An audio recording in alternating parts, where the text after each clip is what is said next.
Hi, and welcome to Cyber One Certification and Training Program. If you're here for training and support today, but you're interested in learning more about certification and how you can become certified as a Cyber One expert, then reach out to your account manager or just shoot us an email at support@cb1security.com.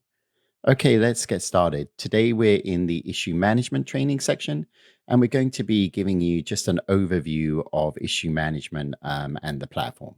So let's get into our management platform first of all. Okay, so here we are logged into our management platform, and as you can see, we're in the issue management module, and we're in the findings tab. And here you can also see the other activities that are available to us in issue management. So obviously we can create findings, and we can create findings from a number of different sources, and we'll show you that in just a second. But all of the findings will be housed in this finding library here in the findings tab in issue management, no matter what the source.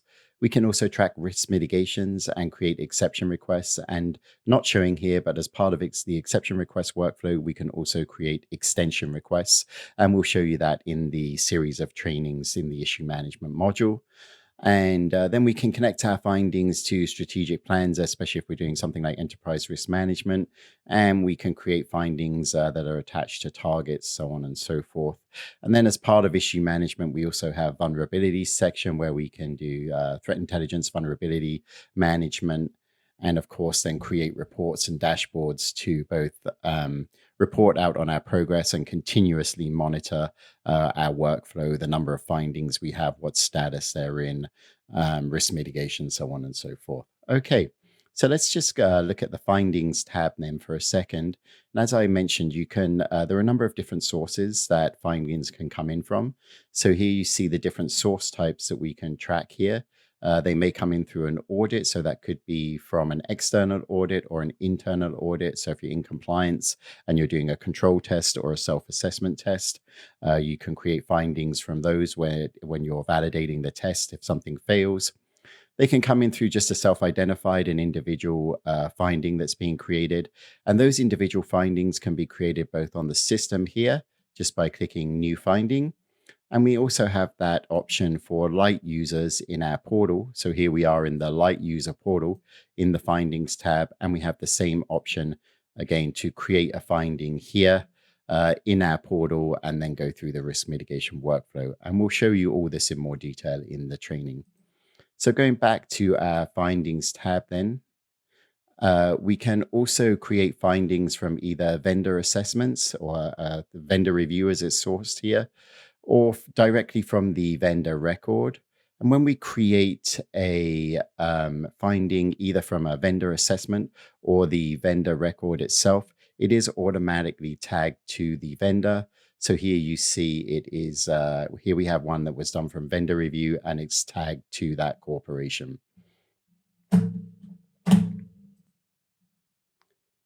And so if we just go into the edit form of the record now, what we can see is there are a number of different facilities that we have as part of the record. You see, we can we can attach the finding to a policy. We can attach it to an engagement, something that a supplier or a project that is being undertaken within the organization for us, legal contracts, so on and so forth. And as you can see here, the self-assessment and compliance testing that was mentioned before, the internal testing, and even ticket numbers. If we're integrated with Jira, for example, we can create findings associated to tickets, so on and so forth. Then if we just close out and go back into our actual record, you can see here where we can attach targets. We can also attach the control library. So we can attach a finding to a regulatory control. We can do that through the control library or an internal control and then map it to a regulatory control and a policy at the same time. Here we have our assessment findings as this one came in through vendor review and so on and so forth. So we can also assign inherent and residual risk to our findings, and the risk summary will then auto-populate based upon what we put here in the risk analysis section of our finding, and again, based upon the company risk protocols and the equation for scoring inherent and residual risk. based upon your company requirements. So, and then finally, we can then track risk mitigation. We can, as you can see, track this from the risk mitigation tab where we can see the status of our risk mitigation plans and whether exceptions have been submitted. We can also track exception requests. And we can also do all of this from the findings record itself. So if we go into a finding record, and you can see the response status here in the drop-down list. And if I go into one that's validated, or we'll go into one that's validated first. Here you see this was one that was submitted for risk mitigation. And here is the risk mitigation plan.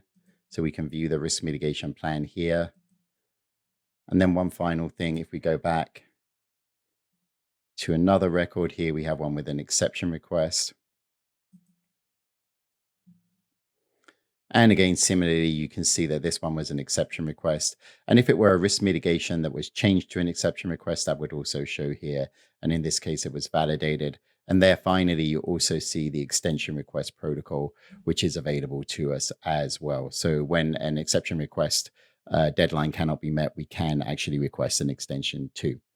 So that's the basic issue management workflow for us. And we'll be getting into the individual training, showing you how to create findings, build risk mitigation, submit risk mitigation plans, exception requests, extension requests, and monitor and remediate all risks in the platform.